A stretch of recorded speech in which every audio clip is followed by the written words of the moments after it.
So, David, last time we talked a little bit about the messages to the seven churches at the beginning of the book of Revelation.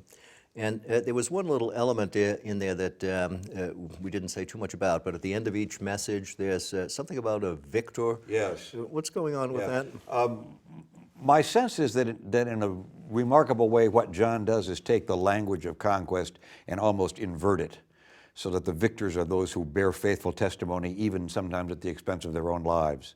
And the victory has to be God's final crowning of the saints, not so much overthrowing the imperial powers, not so much getting a Christian president into the White House or a Christian emperor on the throne, but somehow being part of that faithful, witness-bearing community that is willing to suffer even to death for the sake of the gospel. Does that make sense? I think so. Does it lead in then to the visions that follow? Well, what's striking in the visions that follow is that, so we're now caught up into heaven, and we have a vision of what happens there around the throne of God. And what you have is the description of someone who I think symbolically is Jesus, the way the Son of the Man material is symbolically Jesus. And on the one hand, he's described as a lion, and on the other hand, he's clearly a lamb, and he's a lamb who bears wounds. And it is, when they all sing, "Worthy is the Lamb who was slain," it's the slainness that makes him worthy. That is, somehow it's the very fact of his sacrifice that gives him power.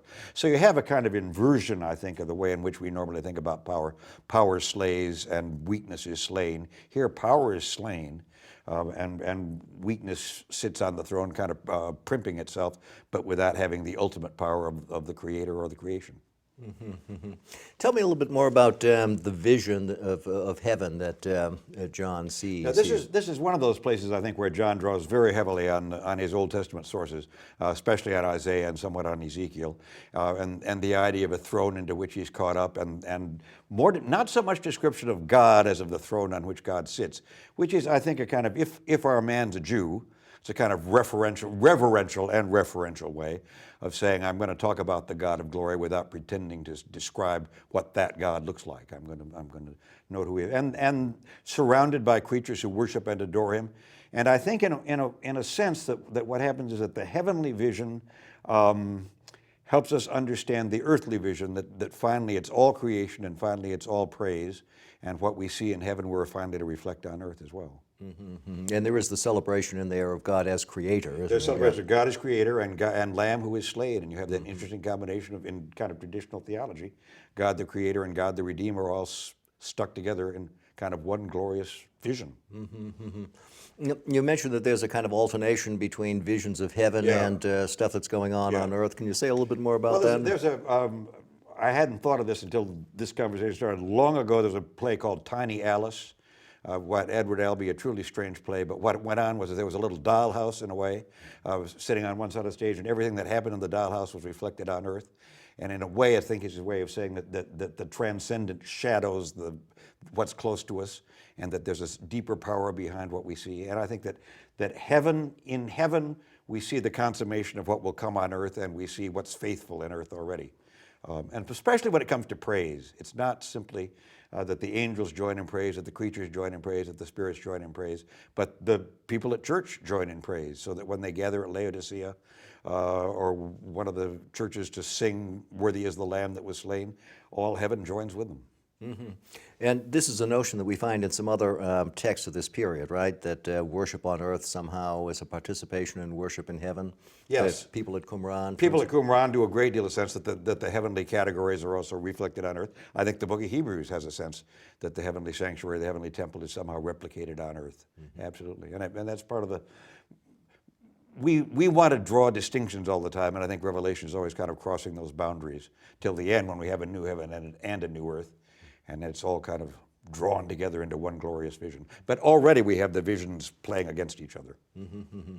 And I know in many Christian liturgies we still say that Tris Hagion, the Holy, Holy, Holy, the Sanctus, Sanctus, Sanctus, right, which is what the angels sing. And Handel has it singing, "Worthy is the Lamb that was slain" in Messiah. It's hard to read it without singing it along. But I think that's right. I think one of the things about this book is it is poetry, and I think there are places where it's almost easier to imagine it being sung by a choir than read by a liturgist or a lector, because it becomes the response of the congregation to the glory of God and reflects the heavenly response to the glory of God as well.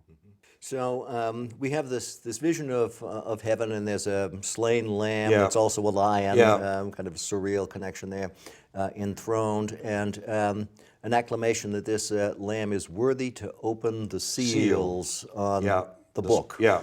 What's going on with all of that? Well, what are the seals? I mean, it can be that this is a sign of the mystery and magic of it all, that this is sealed as mysteries are sealed. It can be sealed the way a last will and testament is sealed. It can be a seal to show kind of the imperial power taking claim, except here it's God's imperial power. And the question is, who has the right to open up the revelation for the sake of the seer, John of Patmos, and through him for the sake of the churches? And they're all waiting for someone who can do that, and it turns out, from a Christian perspective, not surprisingly, to be Jesus and Jesus alone, who opens the future. And I think as we go along, we'll say who is in some ways the key to the future, that the future is going to look like Jesus as well as be revealed by Jesus. So the scrolls are in some ways a kind of history book. A kind of a history book, a kind of look what's happening book, and a kind of, insofar as there's a little foretelling in all this, a little foretelling along with the forthtelling. But this gets us ahead of our game. My sense is that Revelation is not set up to be kind of chronological. It's not that you have seals followed by trumpets followed by potions, but that these are different ways of describing the reality of judgment and the promise of hope. More like a great tapestry than like a kind of first this happens, then this happens, then this happens. Here's what it looks like, and the only way you can do it is chronologically, but it doesn't mean we can find a chronology. Mm-hmm. At one point, there's a celebration of what the Lamb has done. Yeah. This is in chapter 5. Yeah. The Lamb was slaughtered, and the blood was used to ransom Yeah. people. And the people who have been ransomed have been made into a kingdom and priests Yeah. serving our God. We're going to hear that language We again. are going to hear that language a lot. But what do you make of that? Well, I think this is partly my old Baptist heritage about the priesthood of believers, which is a sense that in this world, the priesthood of the temple now passes to the whole community of believers, and reflects the earthly worship reflects the heavenly worship, that the worship of the people of God reflects what went on in the now destroyed Jerusalem temple, and that those who are believers have now been called into the new sanctified life of God's service. We have this notion in some other places in the New Testament too, don't Right, we? hugely in 1 Peter. Right. 1 Peter is very strong on the idea that the believers have now become the royal priesthood. They're the new kings and they are the new priests. And it'll be interesting to see that here we have the priesthood. The end of John, we have everybody's reigning, R-E-I-G-N, like kings, right? So that priesthood and royalty both are God's, but also belong to the community and maybe even to the church. As we go along, it'll be kind of fun to see whether we get indications not just of believers, but of church as an institution or church as a community. Mm-hmm. Is there any danger or problem with the language of kingship here? Can it be misinterpreted, misunderstood? Well, I think there's always the problem of a kind of triumphal view of the gospel, not only here, but in all kinds of places where we think that it's a kind of political prosperity gospel. The idea that those of us who are given grace by God are somehow therefore supposed to live with particular power, potency, and influence on earth. And I just think sometimes yes and sometimes no.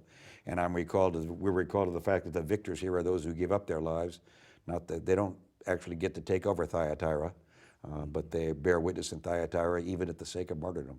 Mm-hmm, the cost of martyrdom. Mm-hmm. Could there even be a kind of critical dimension here? Our author in dialogue with some other people who are thinking in terms of the promise of God's reign on earth and insisting that in order to participate in that reign, you have to do it as priest? I know you have an answer to that question, and this is the moment where I would love to hear it. Well, it's just a hypothesis. No, it's a great hypothesis. So who have we got? Who are the dialogue people? Do you have particular dialogue? Certainly, I think there's a dialogue going on here with a kind of claim that what God wishes for God's people is a kind of messianic reign on earth, with power and majesty. I'm trying to name it.